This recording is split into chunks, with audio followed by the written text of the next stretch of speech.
idea. It was funny. Right when I hit record and everything with Jake, I sat down and I said, dude, I never know how to start a podcast. And he was like, I think that's a good intro, so I'm just going to go with it there.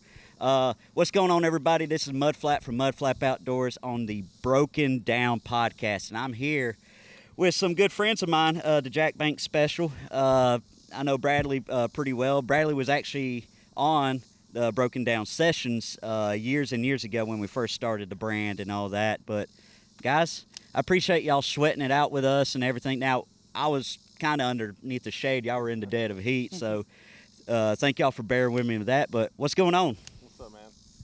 Hey. I'm You already don't even know how to use a mic. Yeah. It's tough, man. Yeah, I play drums. I'm Stu. I play drums. Yeah, absolutely. Yeah, we'll go there. Yeah. Drummer. This is Brett. No. I'm Brad. I'm Smitty. AJ Reese. I love it. So, obviously they flipped it around. But AJ, I heard, I know a little bit about you because you played with Jake Carroll, before, and know him pretty well. So Yes, how sir. did that relationship kind of start? Actually, he hit me up on Facebook one day. He was like, "I heard you play a mean guitar." I was like, "Hey, that's a good random message to get." Yes, I do. He said, "On a scale 1 to 20, what do you rate yourself?" I said 17. He said, "I like that answer." And we started playing together and had a lot of fun. Played a lot of good shows. I got you. So I guess really the question for all of y'all and anyone can answer is how did y'all get into music and how did it end up to the Jack Banks Special as it is today? Well, Stu and I here, he's actually my brother-in-law. We've been playing music since what? We were 18 years? Yeah, about 15. Yeah, I was 14 when we first started doing Yeah, so we've always kind of somebody get their calculator. But I was about to say the math ain't mathing, it sounds like. We're musicians, not math. we've always kind of done things together, and then we just started working at Bass Electric and met some guys and started talking about having a guys' night, just drinking some beers and getting together, playing some music, and one thing led to another, and we were getting shows, and we started playing out, and I'm sure every musician can attest to like drama in bands and losing people in the arrangement, and we eventually, through lack of having people, we got Smitty because he's awesome, and AJ came along later and he's awesome, so it's kind of how it... So basically, y'all stole AJ from Jake. Whoa! This is a hit job, that's what man. I'm hearing. That's what I'm hearing. No, not at all. I'm messing with you. I had to do that and rib Jake a little bit, in that No, regard. Jake's awesome though. I enjoy all his videos and everything. I need to go and see him. Yeah. So, I mean, it's interesting because obviously we were here, and I listened to all the songs. And me and my dad years and years ago were at Aces on 80 and saw, I believe, both of y'all there, and at the Origin. It's the Hideaway. Yeah, Came out, yeah, that was an interesting time whenever we walked in. Was it just the two of us? No. I think it was like basically the origin of the Jack Banks special, but it was interesting. We walked in and immediately everything stopped. No one stopped, and then Bradley's like, "Hey, I know y'all." Then everything started to come back up. I was like, "Oh, thank God. Okay, all right, we're good. Are we in the right? Yeah, I'm like, all right, we're doing good. So, I mean, I guess, how would you describe, y'all's style, the kind of genre? I mean, because obviously y'all kind of blend everything, a little bit of the country, the southern rock, and a little bit of more of the classical rock style. You get that by having an eclectic group of musicians that knows 20 country songs. I know 50, a little bit of everything. He knows what he knows, and then we got to make a set list. So let's throw all the songs together, and it just ended up being, well, there's 6 different genres on here. Do you think that's going to be a problem? Yeah. And it's like, let's get out there and see. And one of the biggest compliments we get is, man, y'all's variety is awesome. Right. You got a little bit of something for everybody. So. Well, yeah, and I think it's interesting, obviously you can go to a bar or go to a venue, and then, it's good to have that variety because it's a little bit for, anyone, like something that my dad may like maybe more of the ZZ Top style. I like ZZ Top, but I'm maybe more of just the Foo Fighters and and that kind of style. So it's kind of interesting. Yes, I was going to say one thing about it is when you walk into a club, you never know what they're going to ask for, and they will ask for the strangest stuff. I mean, so anything from Tear in My Beer to Freebird to I was about to ask, how many times have y'all been? Has Freebird been requested? At least 3 times a show. 3 times a show. It feels like it. Okay, yeah. so Only play it once. it's only play it once. Yeah. So no, it's kind of funny about Freebird because I learned a little bit of it, and then I go, yeah, I'm not gonna play it at all. Yeah. So that way, if someone says Freebird, I go, there you go. That's all you get. So that's one of them songs. That's one of them songs you say, okay, to write it down on the back of a $100 bill, and we'll play it. Well, yeah, I mean, money talks in that regard. Yeah. You know what I mean? We only do the solo, right? Yeah. That's whenever it's like, all right, we're ready to go. Yeah. Yeah. We'll do the fast part, and then that's what y'all want to hear anyway. So. No, exactly. Yeah. Yeah. Yeah. I mean, you don't need to hear the 12-minute version. You just want to hear the chorus to all the way to the fast part and kind of roll with it. Every now and then you get a drunk guy that'll just lay on the ground singing every word. Well, okay, all right. Funny story. Well, Daddy raised his hand, but funny story. So speaking of drunk guy, like laying on the floor. So we were in Anniston, Alabama. I forgot where we were at. It was like Black something saloon or whatever up there, and we just got done with a wedding, and we were there, and there's like 8 people there, and the artist was up there playing, and this dude was sitting there on his bar stool just easily just he fell Timber! over. Yeah, literally the artist went, damn, that happened. And I was like, oh, okay. I'm like, I like this guy already. Yeah. So okay, now I said that story. What is the craziest story that has happened at one of y'all shows, or just gigging, or anything like that? You'll probably have more history with that. I don't know. How about the guy threw up on your bass? Wait, what? Tell him that story. Yeah, I had a guy up to request a song, and so he's like, come here. So it's normal, so Yeah. I leaned down because it's loud, and he started to talk, and he just went, ugh, and it was a brand new bass I'd bought that day. It was a PBT 40 it was back in the 1980s, but tomato chunks like all over my guitar, and it's like, all right, this ain't gonna be a good night. But, Yeah, I'm pretty sure he probably got ejected from that Oh, yeah, venue yeah. pretty quick. by a few people. Yeah, I can imagine. So what else? Any other crazy stories? Because I know that can't be the only craziest story. My drunk sister can sing. Your drunk sister can sing? Yeah. People come up and say, hey, can my sister sing? Oh. So yeah, every now and then, pretty frequently, we'll get a rando to come up and be like, "Hey, can my sister sing a song with y'all?"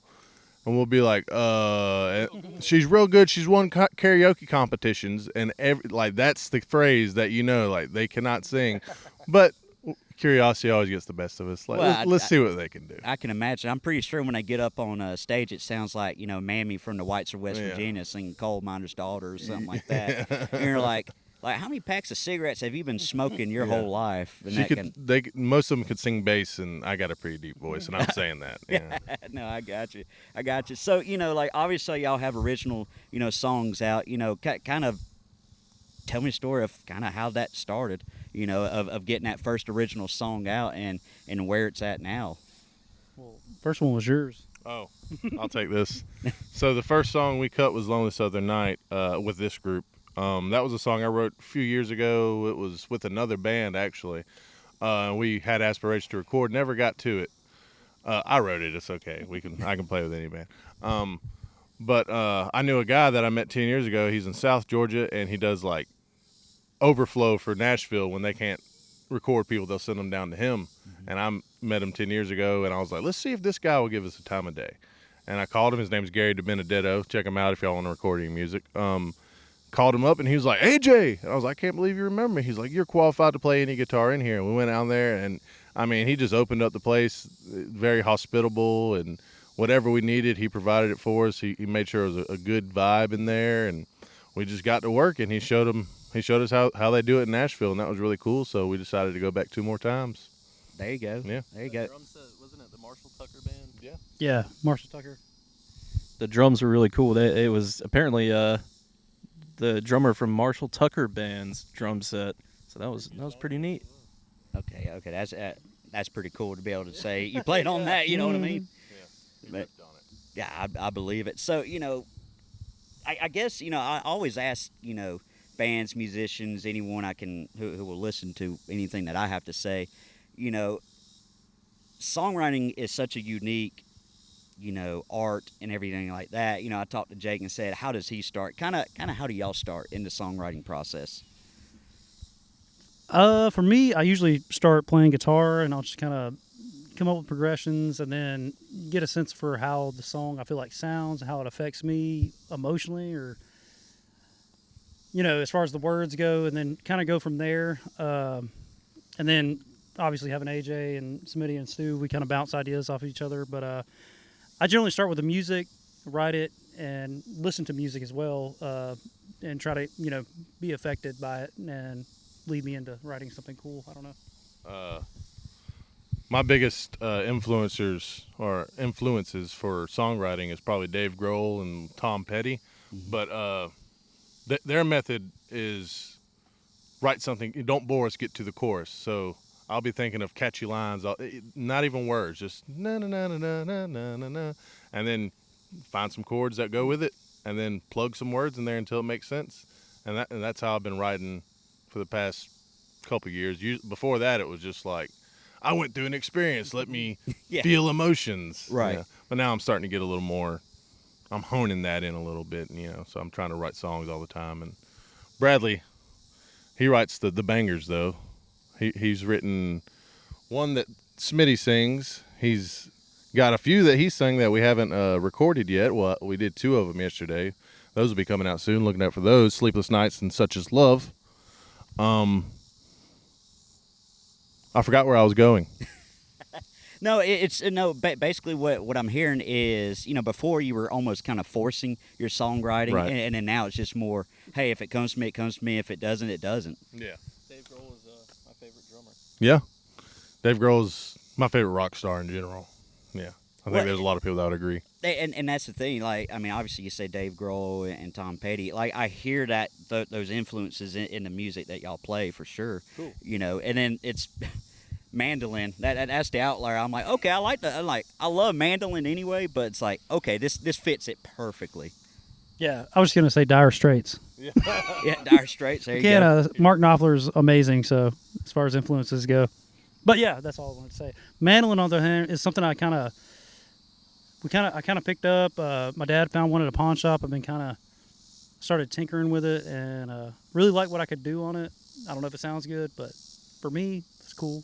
I think it adds an interesting aspect to our music, too. Mm-hmm. So. Yeah, I was about to say. I mean, well, first off, that already sounds like a country song. There, you got a mandolin at a pawn shop or whatever. Like, Yep. that's already there. That's a good song right there. Yeah. But it's always. And I started asking everyone this because I don't know. I want to hear all y'all's perspective on this. Is obviously the music industry and the business has kind of changed about how you consume the music with the streaming and everything. Obviously you have like big name artists like Cody Johnson and Morgan Wallen doing the double albums, which makes regular albums almost seem like EPs and LPs and all that. Then you have artists that do like the singles route and kind of rebrand it and whatnot. I guess, what is y'all's belief in that? Is it obviously right now it's a singles, kind of route, but I'm just kind of curious, like if you had all the money in the world, kind of how would y'all kind of market it, yourselves in that regard? I think coming out as a new artist, singles is the way to go. Just because Cody Johnson and Morgan Wallen, for instance, they got a huge following. They didn't start with a double album, They had to become the most successful people in country music, and then it's like, boom, here's a double album for you guys, and everybody's blown. But like for us coming up, we don't know, we can't afford to record 30 songs for you not to listen to them. So we got to do one song at a time, kind of feel it out. Do people like it? Are we getting a lot of streams? Are we not? And then the content thing, making 30 videos for every one song is something we're still trying to figure out. Well, yeah, I would say that I feel like now you're not just a musician anymore. You got to be a personality. You got to content to keep people engaged and into what you're doing. That's one of the struggles, is because you have to split time between playing music into, all right, what are we posting? What's funny? What's going to get people to view us and stuff? So it's kind of. And AI is going to take us all out if we're not careful. Okay, well, all right. Since you brought up, what's your belief on AI? Because I have a belief, like someone like a Randy Travis, who is mentally there, but vocally just can't do it. Like AI is perfect for him. Because I mean, if he's there and he's like, thumbs up, that's the song I want to. My voice or my likeness is. It would be cool to hear the Beatles play again, or Hendrix or something like that. In that case, it's interesting, I would say. But the thing that's getting me is bands that are like us, play live shows and record music, will still load their likeness into an AI generator and let that generate a song and put it on the same album, and those will do better than the songs they actually put a lot of time and effort into. There was a metal band that did that. I can't think of the name right now, but it's just kind of scary. Yeah, in certain instances, like with Randy Travis, that would be great. And but he's not taking money from musicians, creating. But again, he's already made his right legacy. A lot of these new guys haven't even made their. They don't even know what their sound is, and AI is trying to mimic it. Right. Like, One thing I would worry about is like it makes it more difficult for artists to make money, I think, in the long run, because I feel like eventually, I mean, AI is basically free. You just pay for the program, and at some point, all these record companies are gonna be like, well, we could just get a robot to write it, and not pay anybody. Well, yeah, I mean, especially in the songwriting aspect. I mean, you can go in. I mean, I can go right now on my phone, pull up, and say, hey, here is, like, write me a song about X, Y, and Z. Now, it may not be as detailed, but 80% of the song's basically written. Then at that point, you go, all right, let me add the human element to it. But yeah, I mean, it is scary, and I see where that's challenging. And the reason I brought that up is, I think Kid Rock was on like Theo Von, and Theo asked him about that, and Kid Rock said, I don't give a damn. I mean, at the end of the day, it's less work for me, and I get to play something different at my show. I was like, he's also a millionaire, so yeah. Well, there is that. So it is a cool tool. Yeah. Yeah, and I feel like in some regard, it is helpful, I guess, in the songwriting process. Because I mean, even if you have 8 people in a room and you're like, all right, let's figure out this idea, and you're just stuck on this one verse or word or phrase or anything, you go, all right, AI, make it better, and then you go there and go, I didn't think about that. I mean, I see the benefit in the regard of it can help speed up the process, but I also see the human aspect of like, well, it's going to eliminate jobs for songwriters and all that. I think it takes away some of the creativity, though, of the artist, and takes the load off of them when a lot of great songs are really, silent. I think the process is part of the struggle. Yeah. Or else anybody could just write a song and be a musician. It's some of what makes the songs great is he had to go out and live life. He couldn't just stay in his house and talk about that heartbreak. He had to go out and find a real relationship with a real person and go through some real crap to write that song. And AI can't go through that. So it's a helpful tool. I think it should be used as a tool. Yeah. But it shouldn't run the whole job site. You know what I'm saying? No, 100%. I mean, just kind of back to Bradley's point about how he starts. He starts with a guitar riff and everything. I mean, dude, half the time when I sit on the couch, I don't do anything. This is all I do. I do this and anything else. But I started picking up to play the guitar, and Jake said it best. He sat there and said, man, you got to be bored. You got to be bored enough to really want to just start playing. Because, again, I mean, I'm sitting there watching a movie and playing, and that's just kind of how I ended up doing it. And sometimes you may get like a quick riff, and you go, huh. Then you go record it and go, all right, we're going to keep that. I don't know why we're going to keep it, but we're going to keep it for some reason. So it does. Yeah. So I agree. I mean, it's almost an authenticity to it. Yeah. And what I like to say is guitar stops me from being lazy. Because if I didn't have a guitar in my life and you look at what I did, he sat on the couch a lot. But if you put a guitar, it's like he's writing a song. That's what he's doing. Yeah. Yeah. So. Yeah, I was about to say, it's almost validating being lazy. And in regard to like, all right, I'm going to sit here. Got a cold beer, I got a football game on or something. Like, all right, I may play and do whatever. Especially when you're Jamie Johnson and Chris Stapleton, like some of the best songwriters alive. Who hurt Chris Stapleton? Because he has 20 souls in his voice. Yeah, he does. I don't know. Somebody in Nashville. He's happily married with like 7 kids. So I don't know. Well, it's close. Yeah, I was about to say. I mean, you got the Brady Bunch over there or something. The industry might have heard him. He was in Nashville for 20 years before he even made it. Yeah. And then Timberlake heard him, and it was like, ooh. Yeah. I like that guy. Let's put him on the CMT Music Awards. I know, and then he just kind of skyrocketed from that point. And again, like I talked with Jake about this. You know, Lainey Wilson's a very similar story. You know, she's been there forever, and then she just started kind of popping off at the right time. You know, I forgot what the song was. You know, but she, the song. Look, I remember my fiance showed me a side angle of her one day, and then next thing I know, she was famous. I'm not saying anything. I'm just saying Yeah. that's what happened to me. I know, like when I was in Starkville, Mississippi, living out there and working there, and she, huh? The Golden Triangle. Okay, all right, hold on. All right. I got to ask you about the Golden Triangle. How do you know the Golden Triangle? So, believe it or not, with the hair and everything, so I retired from the Army. And Okay. so after the Army, I still today work for the Army. But we were working on some vehicles called mine resistant ambush protected, or MRAP. Yeah. And one of the companies out there was in Starkville, Really? and well, West Point actually, but yeah. I know West Point But it very was the well. international trucking company that had built one of the vehicles. Yeah. So. Okay. So yeah. I spent a lot of time out in West Point, Starkville, in that area. There ain't shit there. I know there ain't. There I ain't know. shit there. Exactly. It's. I mean, I lived out there for basically close to 2 years. Yeah, close to 2 years, and you had to go to like Tuscaloosa or Tupelo. Tupelo, I like Tupelo. Well, they had some good bands there, and so I always went there, and it was perfect. It was almost about the same distance as like Auburn to Montgomery and all that, you know.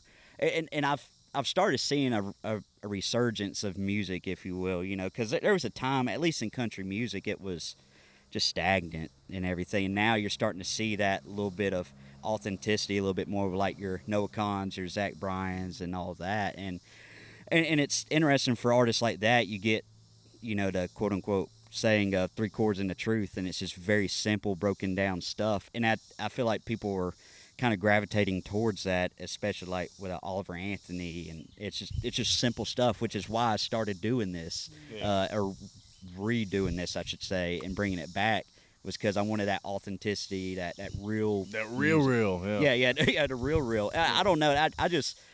I feel like if you just get a guitar or just something very small and intimate and just play, and it's actually truthful and people can kind of gravitate towards it, I feel like it's amazing. Songwriting at its base form, you know. I mean, you watch Bluebird Cafe and stuff like that, and that's it. You know, you kind of get the sentiment of what that person was trying to get across. I feel like, you know, more so than with a band. You know, I don't know. Yeah.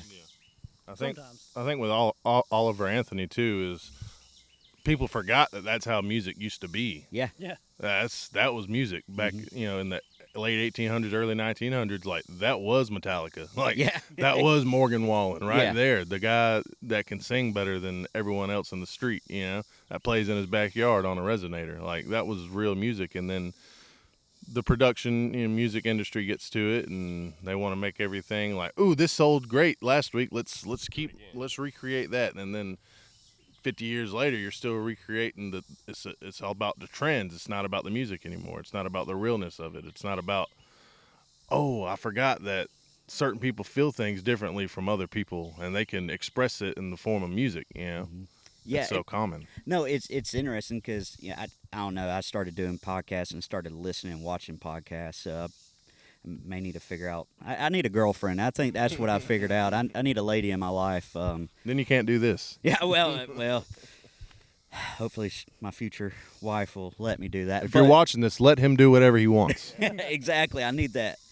But no, it was interesting. I was watching and listening to Tracy Lawrence's podcast. He had Ryan Upchurch, of all people. First off, I got a funny story about Upchurch. Go ahead. But basically, it kind of brought it back to you, and what you said is everything's kind of overproduced and there's no rawness to it. So Tracy was like, he knew artists, and Ryan said, I know artists. They never said any names, but like you hear them live, and you're like, but you hear them on their, on the actual mix down and master, and you're like, okay.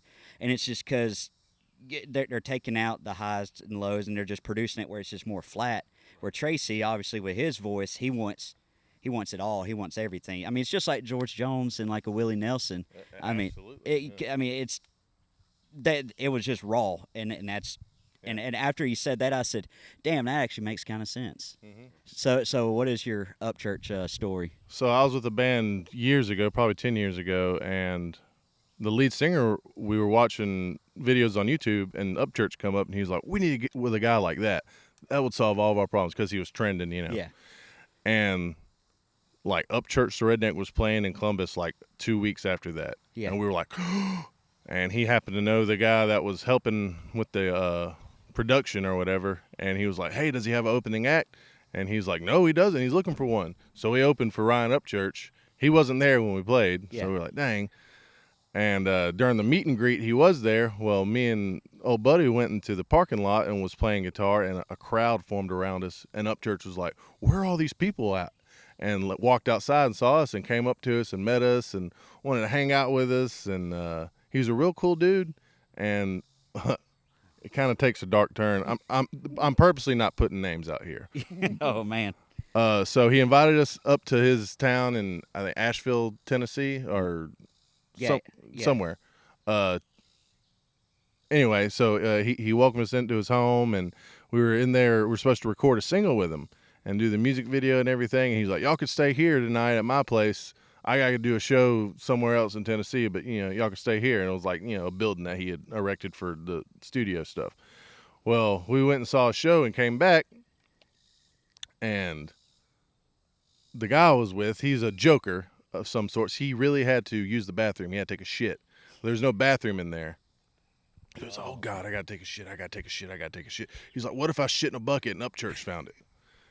Now, Upchurch's mom had a surveillance device in there, Oh no. and all she heard was this random person saying, "What if I shit in a bucket and Upchurch found it?" And she was like, "Those guys got to go. They cannot be in my house. They are so disrespectful." And Wow. Upchurch was kind of done with it after that. I don't blame him, but if this ever gets to you, he was joking about shitting in a bucket. He didn't actually want you to find shit in a bucket. But Oh my god. we did cross paths, or I did, with Upchurch, and he's a very cool dude.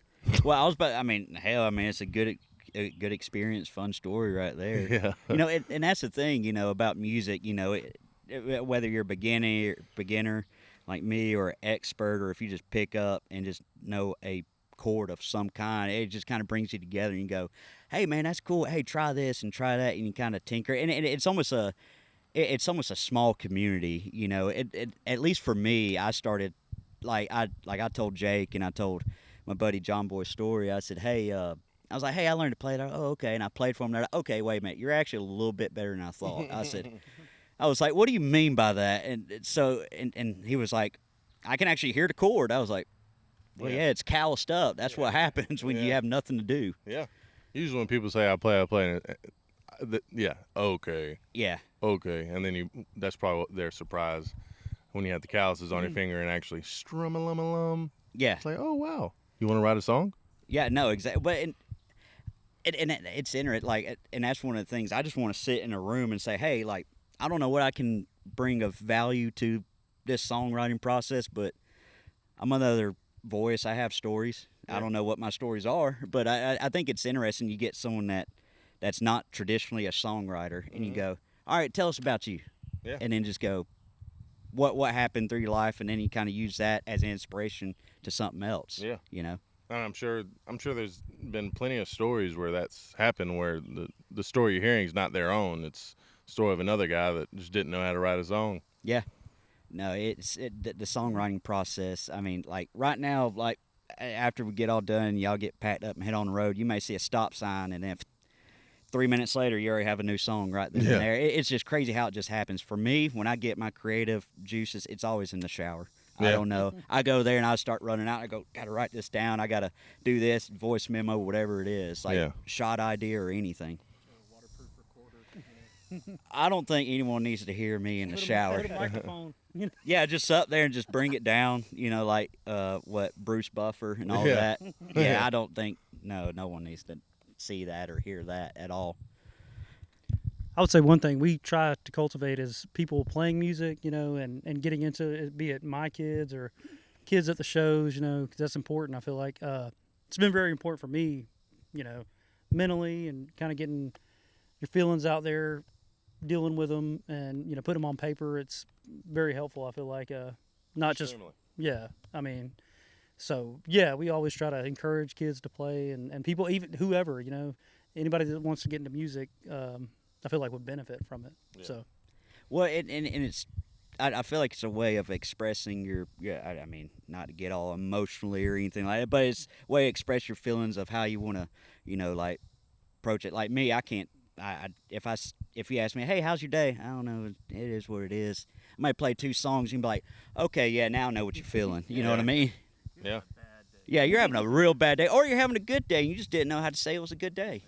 Guys have emotions too. We just use music to show them. Yeah, no, 100%. Yeah, Or well, beer. or a combination of all that. Yeah. Yeah, or bourbon. Beer me. Yeah.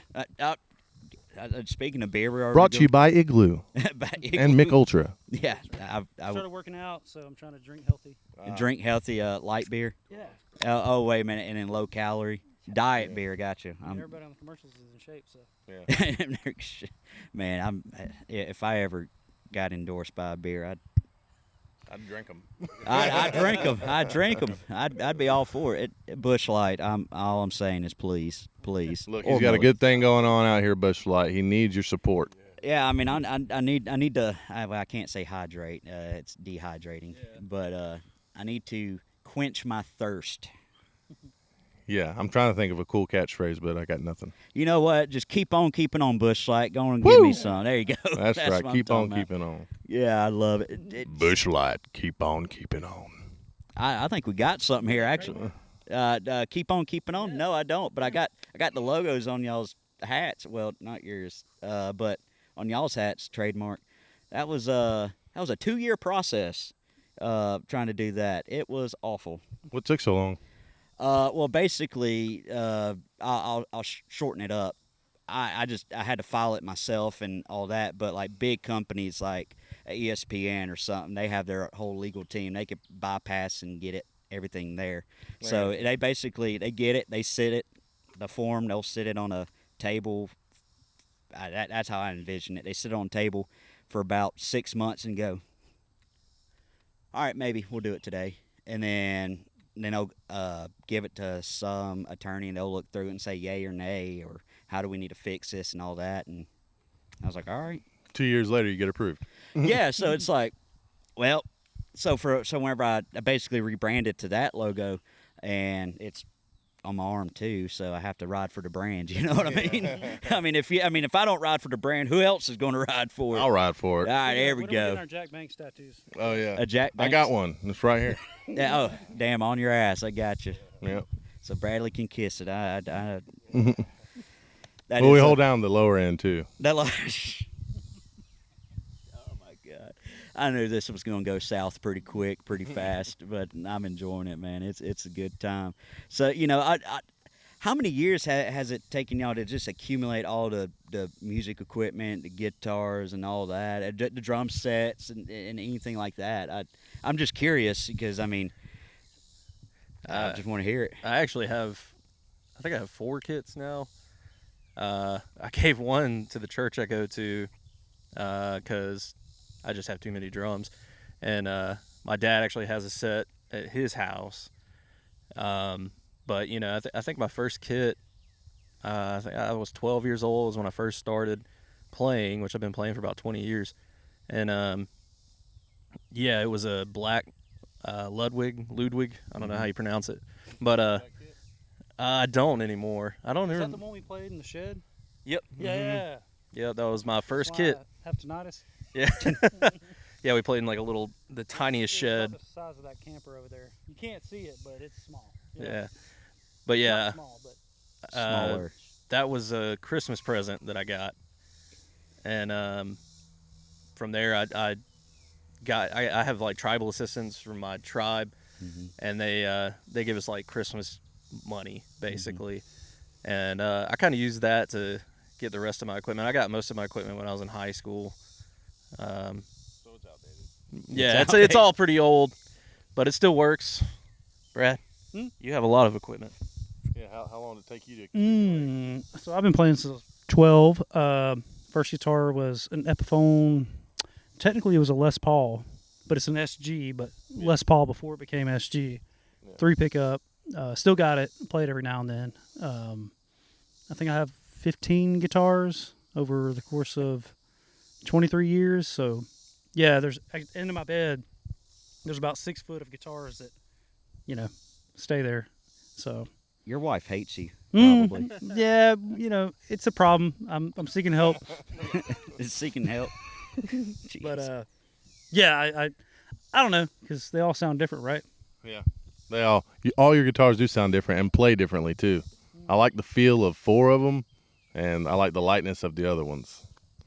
I used to have a bunch of equipment, but it's either gotten stolen or had to get sold because times are rough. So now I just call Brad and was like, "Hey, I need a bunch of stuff from your house." Or Smitty. Smitty has a lot of gear too. Yeah. Yeah, so to me, like, guitars are like family, right? So once you get one, I mean, you never get rid of it. And they're all for special uses, too. So, like, the wife's like, do you really need that guitar? Well, this one works better in this environment, Right. you know? And so, yeah, exactly. There's a story. I name all my guitars and stuff like that. But, yeah, just so, yeah, you got to keep it as family, you know? But, yeah, so just over the years, and like PA systems. So, many years ago, everybody was using passive systems, with speakers. So now the thing is powered speakers. So then... Yeah, technology, right. So I've been buying all like powered stuff now. So you always need something else. You never have enough. Right. The PA I use for practices and the wedding band was my dad's PA and he bought that used from a pawn shop probably 20 years ago. So yeah, accumulated. Yeah, long time ago. Yeah. We accumulated it and we just kept it, for me anyway. Well, I guess in terms of guitars, which one is, I guess, all y'all's favorites? And I guess for you, which is your favorite drum kit? Well, that's obvious for me. I have my uncle's, who's not with us anymore. He gave me his Gibson SG, has the fins cut off, looks like a paddle. But yeah, he gave that to me when I was 18, when I graduated high school, and I still have it. I played it on a couple of recordings, and yeah, that's my favorite. Right now I'm playing on a Gretsch kit. I think it's from like the 70s, 60s or 70s. I haven't been able to look at the badge and like track it down. But it's probably my favorite kit I've played, especially for shows, just because it's smaller. It's got not as big of a footprint, but it still sounds good. Second up to that would be my monstrous PDP set that I used to have. It was like a 24-inch bass drum and like 16-inch floor tom and then an 18-inch floor tom. So that one's more fun to like if you want to make. Like your hearing. Yeah, if you want to make everybody deaf, that's the go-to. You really want to make it hard for the sound guy. Yeah. We're usually pretty easy on sound guys though, except the one at that one place. Yeah, that one. Yeah, he was a country and western. Yeah, country and western music. My favorite guitar is probably it was my great-grandfather's guitar. He bought it new, I think, in '74. It's an Epiphone EA250 hollow body. It's got, like, Gibson pickups in it, but they're, like, P90 pickups. It's like how you said Stapleton's got 20 souls inside of them. Like, this guitar's got 20 souls inside of it. I feel like that way. So my favorite, I have it's a 1980 Fender Jazz bass, and I bought it off a guy in Phoenix City behind Giovanni's in the alley, and he's like, "Hey, I really need money.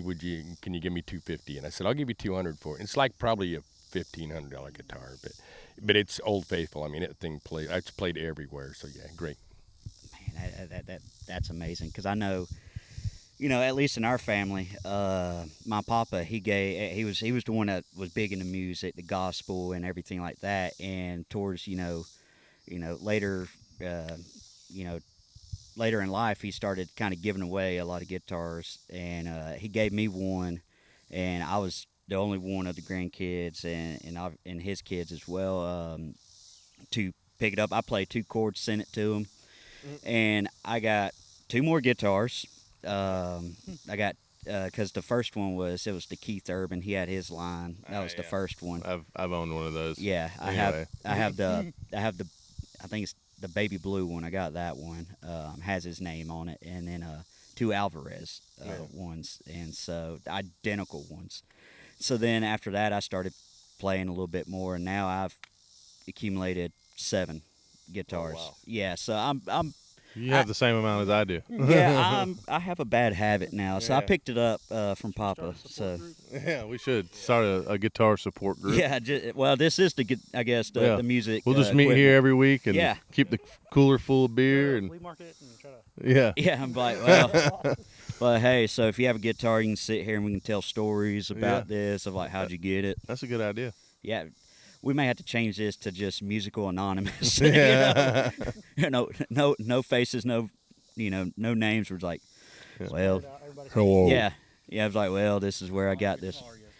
It's like, oh no, not today, not today. I thought you were done. Well, she was a purdy thing, but Didn't resist. oh man, guys, I've had a great time today. I know it's hot. I know y'all are probably ready to get going, get on the road. But I appreciate y'all being here and just talking with me and playing music for me, and my dad and Shane and Your dad's the coolest, by the way. Yeah. Thank y'all for having us out here, man. We're very grateful and we had a great time. Yeah. Awesome. Yeah, what you're doing, Cody, is awesome. As far as bringing to light, musicians, like you said, they don't have the means to put content out there. We really respect what you're doing. Any musicians looking to play, obviously you can get with Cody. It's really cool. Really, really enjoy it. Thank you. Yeah, absolutely. Hey, I appreciate y'all. And hey, be sure to check out Jack Banks Special all on social media. Check them out to figure out where they're going to be playing next. And again, guys, I appreciate it. Hey, and as always, keep on keeping on.